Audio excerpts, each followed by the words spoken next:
Norman Vinson पेल के द्वारा लिखी गई book the power of positive thinking.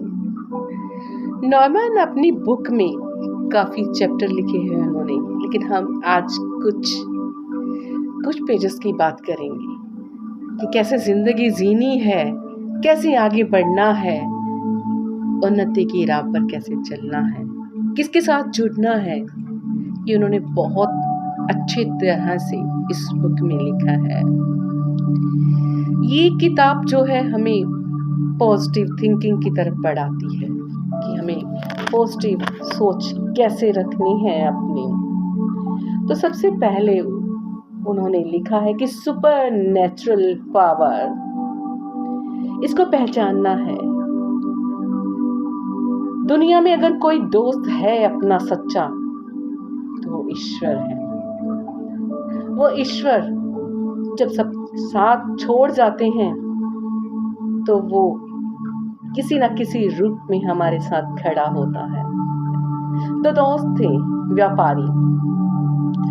एक दोस्त जिसका टफ पीरियड शुरू हो चुका था, लाइफ में डाउन पीरियड शुरू हो गया, बिजनेस खराब हो गया। बिजनेस क्या खराब हुआ, रिश्ते भी टूट गए। दोस्त के पास आता है और हेल्प मांगता है, तो वो कहता है कि मैं तुम्हारी हेल्प करूंगा, जितनी भी हो सके करूंगा, लेकिन दोस्त अगर इस परिस्थिति में से निकलना है तो तुम्हें सुपर पावर के साथ जुड़ना है। जिसे भी तुम मानते हो, जिस भी धर्म में हो, सुपर पावर का कोई रूप नहीं है। वो हमें हर वक्त ढूंढ रहा है कि कब हम उसके पास जाएं, हमें उससे हेल्प मांगनी है।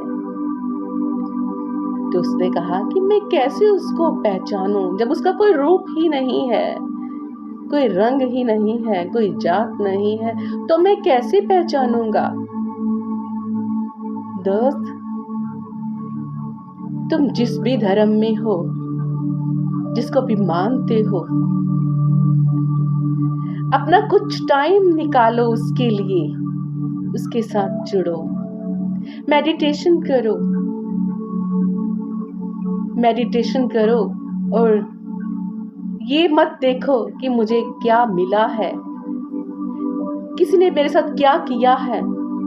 अरे रोने से, गड़गड़ाने से कुछ नहीं मिलेगा। रोगे तो लोग यही कहेंगे कि इसने अपना सारा कुछ अपने ही हाथों से खराब कर दिया। तो इस किताब में लेखक ने, राइटर ने बहुत उम्दा ख्याल बयान किए हैं। उन्होंने कहा कि मन को शांत रखो, ये ना सोचो कि उसने क्या दिया है हमें, ये सोचो कि हमारे पास जो है क्या वो दूसरों के पास है। अपने दिमाग से हमें ये चीज निकालनी है कि जो चीज चली गई उसके बाद भी हम जिंदा हैं, उसने हमें बचाया हुआ है। जो है अगर ये भी ना होता तो हमारा जो दिमाग है ना, ये दिमाग एक मशीन की तरह है, सोचता ही रहता है।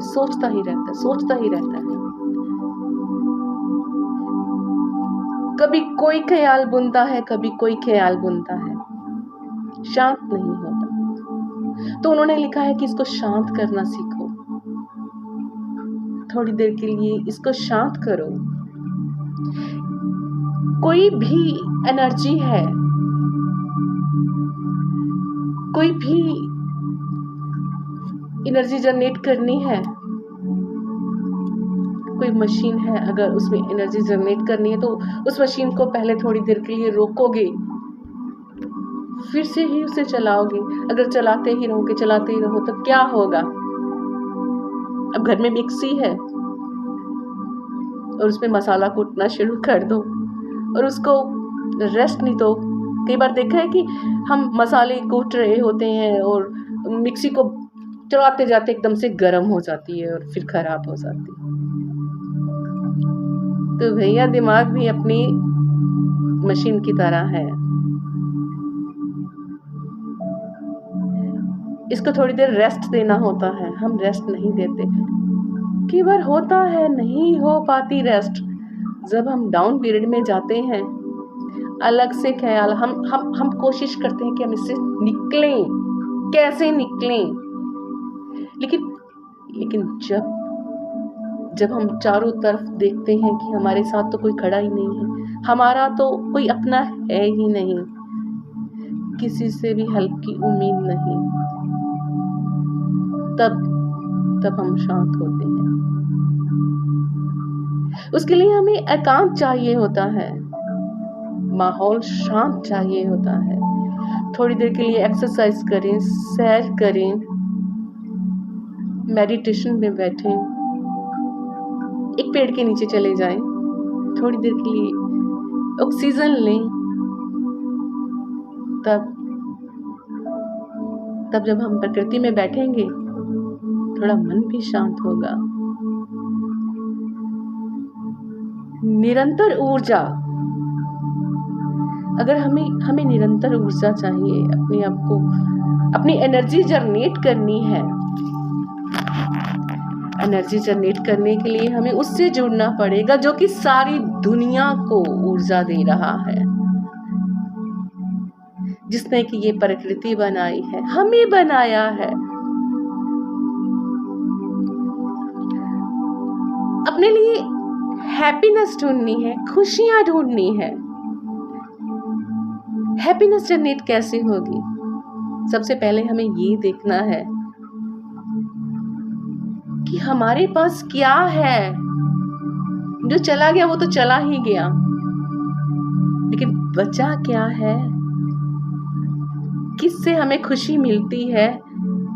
जिन चीजों से हमें खुशी मिलती है, क्या वो चीजें कुछ हमारे पास हैं? लेकिन जब हम सोचते हैं कि हमारा वो चला गया होता है, या कई बार ये होता है कि एकदम से ऊपर से जब हम धड़ाम से नीचे गिरते हैं ना, ये नहीं है कि मन में नहीं खींच जाती, नहीं स्ट्रेस होता, बहुत स्ट्रेस होता है, बहुत गुस्सा आता है, मन को रोना आता है कि ये क्या हो गया मेरे साथ ही क्यों। लेकिन एकदम से जब मन में ये सोच आती है, एकांत में जाते हैं, प्रकृति में बैठते हैं, ईश्वर की तरफ ध्यान देते हैं, तो एकदम से ये ख्याल आता है कि अगर ये भी ना होता तो क्या होता। वो कहते हैं ना कि एक बार किसी के पास जूते नहीं थे, तो वो ठंडी में चला जा रहा था और भगवान को कोस रहा था कि मेरे पास जूते नहीं है, क्या तू मुझे जूते भी नहीं दे सकता था? और एकदम से एक भिखारी को देखता है कि उसके पास पाँव नहीं होते, तो वो धन्यवाद करता है, शुक्र है मालिक, मुझे पाँव तो दिए है चलने के लिए। यही चीज खुशी दे जाती है। खुशियां हमें अपने अंदर से ही ढूंढनी है। हम अपने अंदर से ढूंढेंगे तो ही मिलेगी, बाहर से खुशी नहीं मिलती। जितना भी कोई कुछ कह ले, जब तक मन खुश नहीं होता ना, तब तक कोई खुशी नहीं मिलती, जहां भी कहीं भी चले जाएं। हमें स्टॉप लगाना है। किस पे स्टॉप लगाना है? फर्मिंग, फ्रेटिंग, इन पे स्टॉप लगाना है। हमारा तनाव, हमारी नाराजगी, हमारा गुस्सा, इस पे स्टॉप लगाना है। जब तक हम इन पे स्टॉप नहीं लगाती, आगे नहीं बढ़ पाती। क्योंकि जब गुस्सा बढ़ता है तो हमें पता ही नहीं चलता कि अंदर से क्या हो जाता है, कौन सी बीमारी निकल आती है। होता है जब डाउन पीरियड होता है ना, हर वक्त सोच इसी चिंता में पड़े रहते हैं कि हम इससे कैसे उभरेंगे, कैसे इससे बाहर निकलेंगे, क्या हो गया हमारे साथ।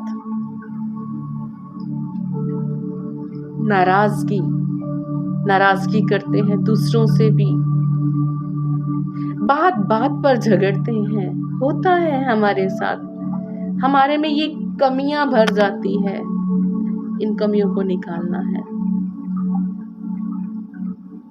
इन कमियों को निकाल कर एकांत में बैठना है, उससे जुड़ना है और फिर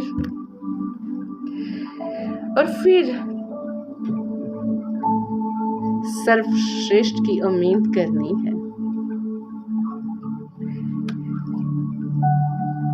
Expect the best and get it.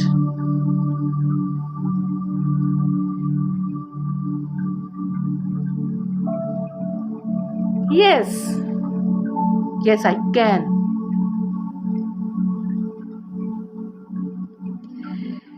Yes, I can. I trust myself.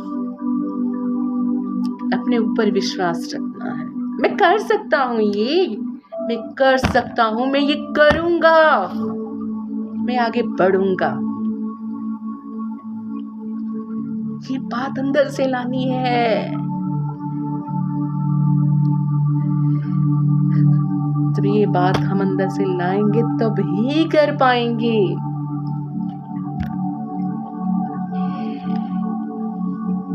ये कहना है कि मुझे हारना नहीं है जिंदगी से, मुझे हारना नहीं है।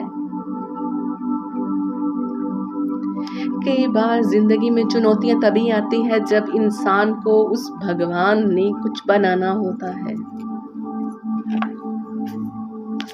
जब उसे कुछ बनाना होता है, उसे निखारना होता है, तभी भगवान उसके आगे चुनौतियां लाते हैं।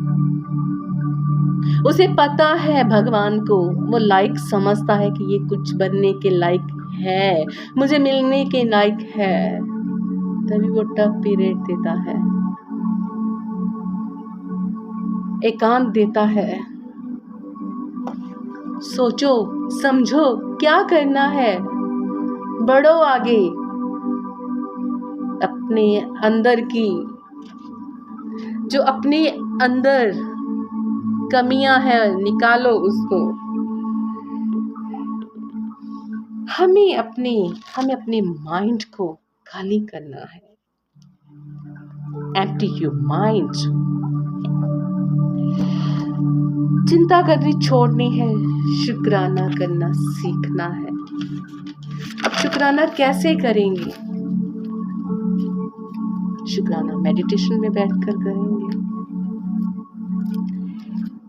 अब देखना है कि क्या प्रॉब्लम है, हमारी लाइफ में कौन सी प्रॉब्लम आई है, उनका सॉल्यूशन ढूंढना है। कैसे हम इन प्रॉब्लम में से बाहर निकल सकते हैं। हमें ऊपर वाले को अपना दोस्त समझना है,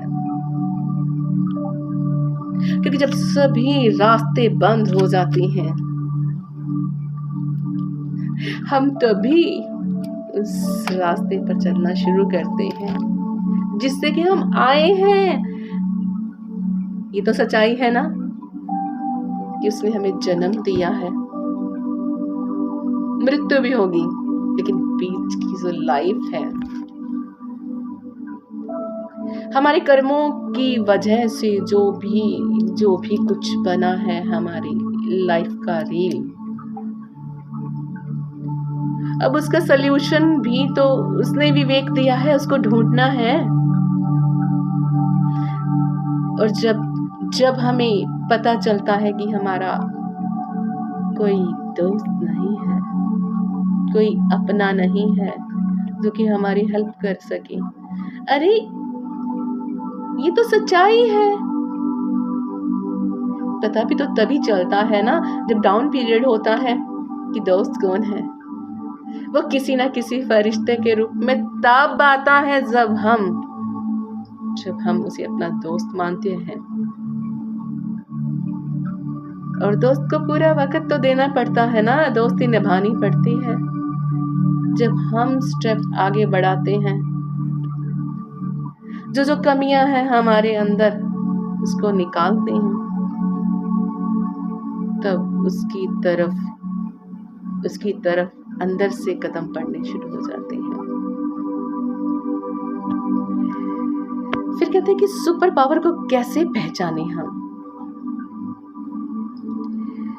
उस सुपर पावर को भी तो प्रतीक्षा होती है।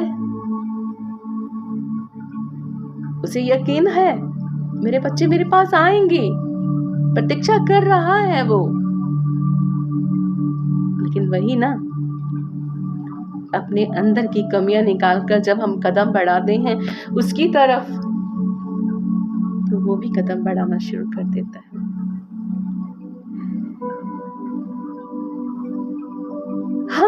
हम सोचते हैं कि भगवान के लिए हमारी आस्था बहुत बड़ी थी, हमने ये किया, हम सेवा पे जाते हैं, हम सिमरन करते हैं। अरे बहुत सी कमियों के साथ जाते हैं हम, अपने अहम, अपने आप, अपने नाम को लेकर कि हम क्या हैं। दूसरों को नहीं देखते, कई बार बहुत सी गलतियां करते हैं, लेकिन जब एकांत में होते हैं तब सोचते हैं कि अब उसको कैसे मिले। उसकी तरफ जो आस्था होती है कब पता चलती है हमें, कब हम प्रॉपर वे से उसकी तरफ बढ़ते हैं। भगवान परीक्षा नहीं लेता, ये बात तब आती है समझ में जब हम उसकी तरफ बढ़ते जाते हैं। अरे परीक्षा तो हम लेते हैं उसकी, उसने हमें क्या दिया, यही सोचते रहते हैं। मैं तो इतना तुझे याद करता था, इतनी सेवा करता था, सिमरन करता था। अरे भैया इसको भर कर करते थे ना हम लोग। हम परीक्षा ले रहे थे उसकी, वो नहीं ले रहा था। हमारी परीक्षा पता कब होती है, जब टफ पीरियड होता है आस्था की, क्योंकि हमारी आस्था तभी टूटती है जब डाउन पीरियड होता है। हम टूट जाते हैं और फिर कहते हैं कि तुमने किया ही क्या हमारे लिए। फिर वो वैसा वातावरण क्रिएट करता है और उसके साथ जुड़ते हैं आत्मा से और कहते हैं कि बस मेरा कोई नहीं है और तुम्हारे सिवा तू ही है, तूने ही सब कुछ करना है। और फिर मन और आत्मा और ये दिमाग बुरा विचार भी लाना शुरू करे ना, तो फिर तुरंत से उसका सिमरन शुरू हो जाता है कि नहीं छोड़ो, मैंने किसी के लिए नहीं सोचना, मैंने किसी से बेफालतू बात नहीं करनी, मैंने तुम्हारा हाथ पकड़ लिया है। अंदर से आवाज आती है। अगर कई बार डर भी लगता है ना मन से कि अरे ये हो जाएगा वो हो जाएगा, फिर अंदर से वो आवाज देता, फिक्र मत कर, मैं तुम्हारे साथ हूँ, जो कहा है वो करते जा, बस जो कहा है वो करते जा और देख कैसे तुझे मैं यहाँ से निकाल लूंगा। तो ये बुक मुझे बहुत अच्छी लगी, इसके कुछ चैप्टर बहुत अच्छे लगे, मन किया कि आपके साथ भी शेयर करूं। और सच्ची में ये ईश्वर है, वो हमें कैसे पार लगाता, कैसे बचाता है, ये हम भी जानते हैं। हम सभी किसी भी रूप में उसको याद करें, बस वो इतनी दया मेर करे, अंतिम सांस तक हमारे अंदर अपनी ही याद बनाए रखें। ओके, सत श्री अकाल, नमस्ते, शबा खैर। फिर मिलेंगे एक नई स्टोरी के साथ।